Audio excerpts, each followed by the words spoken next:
एक अपेक्षा आशिल्ली की सभागृहाचे रूल्स नियम बाकीचे गजाली समजून कांय स्टेटमेंट करपाचे. विधानसभा चालू आसतनाच जे पयर ताणें गोव्हर्नमेंट डिकस्टान जो स्टेटमेंट केला तो चुकीचं केला. कारण ह्या विशयामध्ये म्हजें स्टेटमेंट करप आणि स्पिकराचें स्टेटमेंट करप आणि सभागृह चालू आसचे पयलीं करप अत्यंत चुकीचें आसा. म्हणजे त्यामुळे सत्ताधारी लोकांनी त्या संदर्भात दाजी सरकारांनी त्या लोकांनी ताजे आक्षेप घेतले आणि आक्षेपाक हांवूय समज आशिल्लें. कारण कशें की 96 पासून ह्या सगळ्या ट्रायबल मुवमेंटाक हांव स्वताक आसा. प्रत्येक फेज जी आसा न्ही हांव पळयला. म्हणजे खंयच्याच फेजीक हांव ना अशें एक गजाल ना.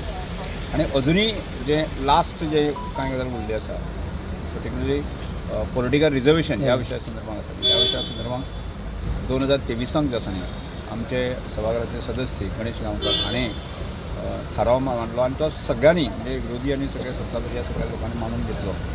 आणि त्यानंतर 2024 जे आसा न्ही ह्या विशयाचेर कॉलिंग अटेन्शन जालें आणि हाचेर सादारणशे एक दीड एक वर ताचेर चर्चा जाली. आणि ह्या नंतर युनियन गव्हर्मेंटान जे आसा न्ही तेजी कॅबिनेट डिसिजन घेतलें आसा. हे सगळे प्रोसेस खबर आसतना आमी हांगा ह्या विशयाचेर टायम पास करून कांय करचो ना आनी त्या वेळार स्टेटमेंट करून काय ह्या विशयाचेर थोडोसो गदारोळ जालो. त्यामुळे क्वेश्चन अवर जो आसा न्ही तो केलो वचपाक जायनाशिल्लो ते गजाली जाल्यो.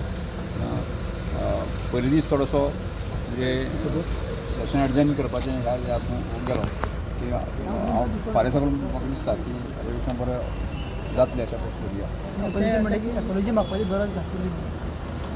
नाही तो तांचो विशय म्हणजे हांवें म्हजे ह्या विशयाचेर म्हाका कन्सर्न आसा म्हणजे हांवें म्हजी थोडी जी स्पश्टता पयलीं दिली हांवें आनी आतांय त्या वेळाचेर पॉलिसी मागप न दिवपाक आसा तो सत्ताधारी आमदाराचो विशय. त्यांनी सांगितलं की आपले जे क्वेश्चन आपल्याला फॉलो अप तांणी स्टेटमेंट केलें म्हणजे स्टेटमेंट केलो तो तुमी सगळ्या प्रेसांतल्यान स्टेटमेंट केल्लो आसा. हें आमी सगळ्यांनी पळयल्लें आसा.